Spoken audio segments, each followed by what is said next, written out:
Episode 122 direct kick.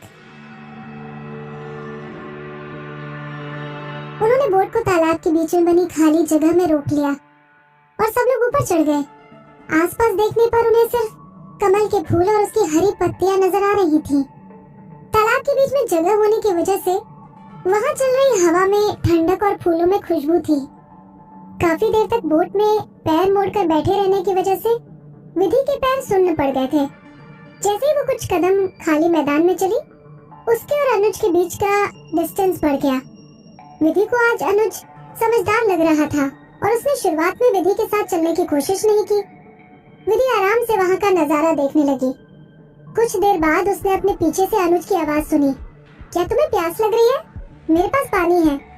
विधि ने अपना sir side की तरफ घुमाया और उसे महसूस हुआ कि छोटे वाले चाचा और चाची कुछ पलों से दिख नहीं रहे हैं और उस मैदान के कोने से अब छोटी वाली बोट भी जा चुकी है।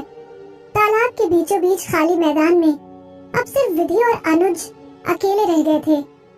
बाकी के लोग कहाँ चले गए? विधि ने थोड़ा चौंकते हुए पूछा, क्या तुम चाचा चाची की बात कर रही हो? अनुज मुस्कुराया। उसकी गंदी नजरें विधि की बॉडी पर टिक गईं। उनको कुछ काम आ गया था, इसलिए वो यहाँ से जल्दी चले गए। यहाँ का नजारा भी काफी अच्छा है। अगर तुम कहो तो मैं कुछ देर के लिए तुम्हारा साथ दे सकता हूँ। विधि को अपनी पुरानी दोनों जिंदगियों में इतना एक्सपीरियंस हो चुका था कि वो तुरंत इस सिचुएशन को समझ गई। मैं थक चुकी हूँ, मुझे वापस जाना है। विधि ने अपने आप को शांत करते हुए कहा। तुम अभी से थक गई? अब हमें क्या करना चाहिए? अनुज जानबूझकर विधि को परेशान करने की कोशिश करने लगा। उस छोटी सी बोट को तो तुम्हारे चाचा जी ले गए और अब हम यहाँ पर पानी के बीचों बीच फंसे हुए हैं। हम बस अब उनके वापस आने का वेट कर सकते हैं। अनुज सीटी बजाने लगा। तुम्हें ठंड तो नहीं लग रही? इस तालाब की वजह से हवा ठंडी चल रही है। ध्यान रखना कहीं तुम्हें जुकाम ना हो जाए। एक काम करो, तुम मेरे थोड़ा करीब आ जाओ और मैं तुम्हें ठंडी हवा से बचा लूंगा। अनुज मुस्कुराते हुए अपने दोनों हाथ खोलकर विधि की तरफ बढ़ गया। विधि चालाकी से उसके सामने से हट गई। अनुज, तुम क्या करने की कोशिश कर रहे हो? अनुज उसको गले नहीं लगा पाया, लेकिन वो शांति से बोला, विदुषी तुम मुझे बाहर का मत समझो, मैं तुम्हारा अपना ही हूँ। वैसे भी सारी लड़कियों का शरीर कमजोर होता है। तुम मेरे गले लगकर अपनी ठंड को कम कर सकती हो। और हाँ, क्या तुम्हें किसी ने नहीं बताया कि तुम खूबसूरत हो?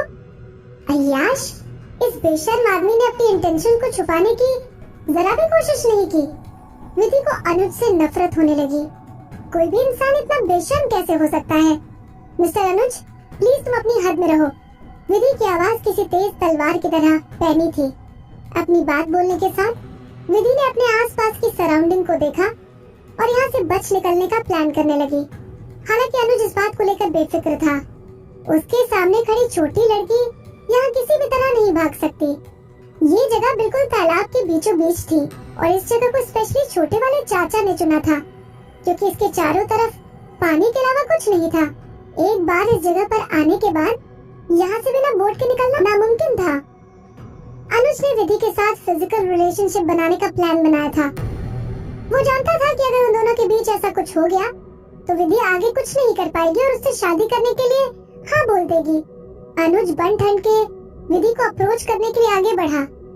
विदुषी, तुम्हें एंटरटेनमेंट इंडस्ट्री में आए हुए काफी टाइम हो चुका है और मुझे पता है कि तुम ये सब पहली बार नहीं कर रही हो, इसलिए मेरे साथ फिजिकल रिलेशनशिप बनाने में तुम्हें शर्माने की जरूरत नहीं है।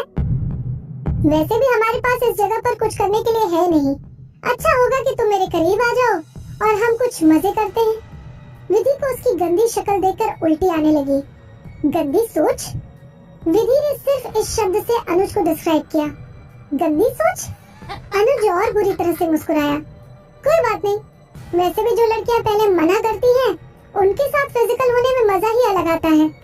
चाहे मेरी गंदी सोच हो या फिर नहीं, ये सब तो तुम्हें बाद में पता चलेगा। विदुषी, मैं तुम्हें अपने प्यार से खुश कर दूंगा। तुम्हारे दिल में सिर्फ मेरा ही नाम होगा। अनुज पूरी तरह से कॉन्फिडेंट था। वो पहले भी बहुत सी लड़कियों के साथ फिजिकल रिलेशनशिप रख चुका था।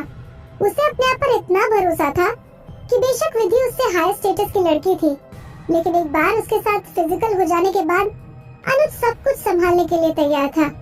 इसलिए अनुज ने विधि को अपने जाल में फंसाने की कोशिश की। तुम बस बस एक बार मेरे साथ फिजिकल हो जाओ, फिर तुम मुझे कभी नहीं भुला पाओगी। अनुज विधि के पास जाने के लिए मुस्कुराता हुआ आगे बढ़ा और उसने विधि का हाथ पकड़ लिया। विधि के पूरे शरीर पर रोंगटे खड़े हो गए। वो जानती थी कि अनुज से बचने के लिए उसके पास एक ही आइडिया है। विधि ने जोर से अनुज की छाती पर लात मारी और बेचारा अनुज हवा में उड़ते हुए पानी में गिर गया। पानी में गिरने की वजह से विधि के चेहरे पर पानी की बूंदें आईं। विधि ने अपने चेहरे को साफ किया। अनुज ने अपने आप को विधि के सामने कुछ ज्यादा ही समझ लिया। उसकी हिम्मत कैसे हुई विधि के साथ फिजिकल रिलेशनशिप रखने की। विधि शर्त लगा सकती थी कि अनुज ने कभी नहीं सोचा होगा कि उसको सेल्फ डिफेंस आता है। पिछले जन्म में जब वो आरव के साथ थी, तब आरव ने उसको सेल्फ डिफेंस सिखाने के लिए वर्ल्ड के बेस्ट ट्रेनर्स को हायर किया था। बेशक वो प्रोफेशनल बॉडीगार्ड को नहीं हरा सकती थी, लेकिन उसके सामने अनुज जैसा बेवकूफ कुछ भी नहीं था। वो गुस्से में अनुज की तरफ देखने लगी, जो कि पानी में अपने हाथ पैर मार रहा था। अगर तुमने फिर कभी मेरे साथ ऐसा करने का सोचा तो तुम्हारे हाथ पैर तोड़ दूंगी। अनुज बहुत मुश्किल सिचुएशन में फंस गया और पानी मुंह में जाने की वजह से हंसने लगा। मैं तुम्हें देख लूंगा। अच्छा स्विमर न होने की वजह से वो पानी से बाहर निकलने की पूरी कोशिश कर रहा था। विधि समझ गई कि ये इंसान डूबकर नहीं मरने वाला, इसीलिए उसने अनुज को बचाने की कोशिश नहीं की, बल्कि विधि ने अपना फोन बाहर निकाला और मिस्टर रावत को फोन करके बोली, मिस्टर रावत, मैं छोटी सी प्रॉब्लम में फंस गई हूँ। क्या आप मुझे यहाँ पर लेने आ सकते हो? मैं गांव के तालाब के बीचों बीच बनी जगह पर फंसी हुई हूँ। आपको यहाँ आने के लिए गांव वाले से बोट को रेंट पर लेना पड़ेगा। नहीं, ऐसी घबराने वाली बात नहीं है, मैं आपका वेट कर सकती हूँ। विधि ने फोन काट दिया और अनुज को गुस्से में देखने लगी, जो कि अभी तक पानी से बाहर निकलने की कोशिशों में लगा हुआ था। वो जैसे तैसे पानी में हाथ पैर मारने के बाद जमीन की तरफ पहुंचा और ऊपर बढ़ने की कोशिश करने लगा, लेकिन विधि ने उसकी उंगलियों को अपने पैरों से कुचल दिया। अनुज चिल्लाया और वापस पीछे पानी में चला गया। तुमने मेरे हाथ पर अपना पैर क्यों रखा? अनुज गुस्से में था। क्या तुम मुझे ऊपर चढ़ने से रोककर मेरा मर्डर करना चाहती हो? अगर मैं यहाँ मर गया तो तुम भी नहीं बचोगी। तो तुम बचना चाहते हो? विधि ने हंसते हुए पूछा। सूरज की रोशनी से अनुज के सामने खड़ी लड़की का चेहरा सुंदर लगना चाहिए था, लेकिन इस समय उसको विधि के चेहरे में सिर्फ चुड़ैल नजर आ रही थी। अगर तुम बचना चाहते हो तो दूसरे किनारे पर तैरकर चले जाओ। विधि ने अपना हाथ उठाया और दूसरी तरफ दूर किनारे पर इशारा किया। विधि अब अनुज को अपने सामने एक पल भी नहीं देखना चाहती थी।